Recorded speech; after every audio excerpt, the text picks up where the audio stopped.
श्री नरसिंह पुराण के 57वें अध्याय में भक्त के लक्षण, हारित समृद्धि का आरंभ, ब्राह्मण धर्म का वर्णन। राजा बोले, ब्राह्मण, आप मुझसे भगवान नरसिंह के भक्तों का लक्षण बतलाइए, जिसका संग करने मात्र से विष्णु लोक दूर नहीं रह जाता। तो श्री मार्कंडेय जी ने कहा, राजन, भगवान विष्णु के भक्त उनकी पूजा अर्चा करने में महान उत्साह रखते हैं। वे अपने मन और इंद्रियों को संयम में रखते हुए धर्म में तत्पर रह करके सारे मनोरथों को सिद्ध कर लेते हैं। भगवत भक्त जन सदा परोपकार और गुरु सेवा में लगे रहते हैं, सबसे मीठे वचन बोलते हैं और अपने अपने वर्ण तथा आश्रम के सदाचारों का पालन करते हैं। वे वेद और वेदार्थों का तत्व जानने वाले होते हैं। उनमें क्रोध और कामनाओं का अभाव होता है। वे सदा शांत रहते हैं।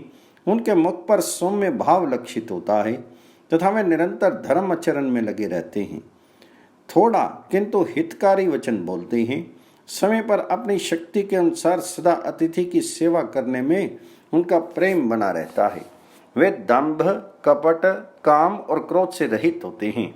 जो मनुष्य इन पूर्वोक्त लक्षणों से युक्त एवं धीर हैं, बहुश्रुत और क्षमावान हैं तथा विष्णु भगवान जी के नामों का कीर्तन अथवा श्रवण करते समय हर्ष से रोमांचित हो जाते हैं, इसी तरह जो विष्णु पूजन में तत्पर और भगवत कथा में आदर रखने वाले हैं, ऐसे महात्मा पुरुष भगवान विष्णु के भक्त कहे गए हैं।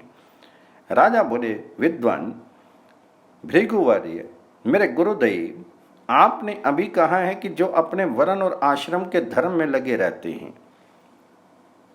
वे भगवान विष्णु के भक्त हैं।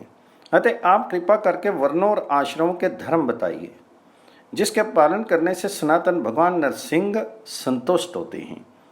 तो श्री मार्कंडेय जी ने कहा, इस विषय में मुनियों के साथ महात्मा हारित ऋषि का संवाद हुआ था। उस प्राचीन एवं उत्तम इतिहास का आज मैं तुम्हारे समक्ष वर्णन करूंगा। एक समय की बात है, धर्म का तत्व जानने की इच्छा वाले समस्त मुनियों ने एक जगह आसन पर आसीन धर्म तत्ववेता एवं बहुपाठी महात्मा हारित ऋषि के पास जाकर के उन्हें प्रणाम किया और कहा, भगवान, आप समस्त धर्मों के ज्ञाता और प्रवर्तक हैं। अतः आप हम लोगों से वर्ण और आश्रम से संबंध रखने वाले सनातन धर्म का वर्णन कीजिए। श्री हारित जी बोले, पूर्व काल में जगत श्रेष्ठा भगवान नारायण जल के ऊपर शेषनाग की शैया पर श्री लक्ष्मण जी के साथ शयन करते थे। कहते हैं, शयन काल में ही उन भगवान जी की नाभि से एक दिव्य कमल प्रकट हुआ और उस कमल कोश में से वेद वेदांगों के ज्ञान से विभूषित श्री ब्रह्मा जी प्रकट हुए। उन ब्रह्मा जी ने सृष्टि के लिए भगवान नारायण की आज्ञा होने पर सर्वप्रथम ब्राह्मणों को अपने मुख से प्रकट किया,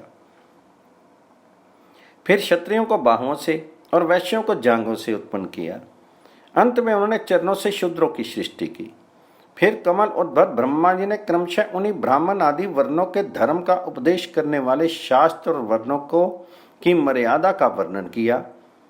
द्विजवरों, ब्रह्मा जी ने जो कुछ उपदेश किया वह सब मैं आप लोगों से कह रहा हूं, आप सुने। यह धर्मशास्त्र धन, यश और आयु को बढ़ाने वाला तथा स्वर्ग और मोक्ष रूपी फल को देने वाला है। जो ब्राह्मण कुल में उत्पन्न हुई स्त्री के गर्भ और ब्राह्मण के ही तेज से उत्पन्न हुआ है, वह ब्राह्मण कहा गया है। अब मैं ब्राह्मण के धर्म और निवास योग्य देश को बता रहा हूँ। ब्रह्मा जी ने ब्राह्मण को उत्पन्न करके उनसे कहा है, ब्राह्मण श्रेष्ठ, जिस देश में कृष्ण सार मृग स्वभावता निवास करता हो, उसी देश में रहकर तुम धर्म का पालन करो। मनुष्यों ने जो ब्राह्मण के 6 कर्म बताए हैं, उन्हीं के अनुसार जो सदा व्यवहार करता है वह सुखपूर्वक अभ्युदयशील होता है। अध्ययन अर्थात पढ़ना, अध्यापन अर्थात पढ़ाना, यजन अर्थात यज्ञ करना, याजन अर्थात यज्ञ कराना, दान करना, दान लेना, ये ही ब्राह्मण के 6 कर्म कहे जाते हैं। इनमें से अध्ययन 3 प्रकार का बताया जाता है। पहला धर्म के लिए, दूसरा धन के लिए और तीसरा अपनी सेवा कराने के लिए होता है।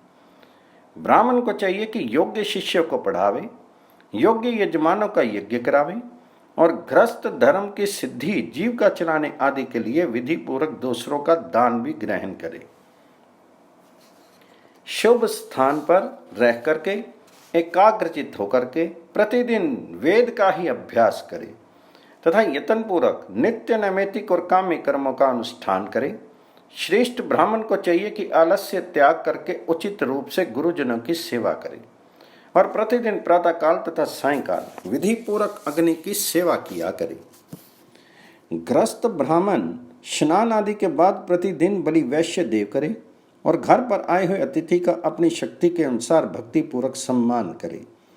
एक अतिथि के आ जाने पर यदि दूसरे भी आ जाएं तो उन्हें भी देखकर विरोध नहीं करे, उनका भी यथाशक्ति सम्मान करे। सदा अपनी ही स्त्री में अनुराग रखे, दूसरे की स्त्री के संपर्क से सदा दूर रहे, सदा सत्य बोले, क्रोध नहीं करे, अपने धर्म का पालन करता रहे, अपने नैतिक आदि कर्म का समय प्राप्त होने पर प्रमाद नहीं करे, जिससे परलोक ना बिगड़े, ऐसी सत्य प्रिय और हितकारनी वाणी बोले।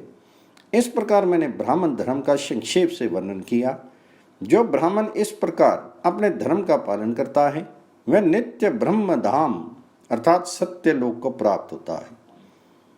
विप्रगण, इस प्रकार मैंने आप लोगों से यह ब्राह्मण धर्म कहा है, यह समस्त पापों को दूर करने वाला है।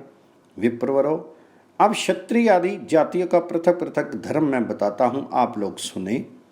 इस प्रकार श्री नरसिंह पुराण में ब्राह्मण धर्म का वर्णन नामक 57वां अध्याय पूर्ण हुआ।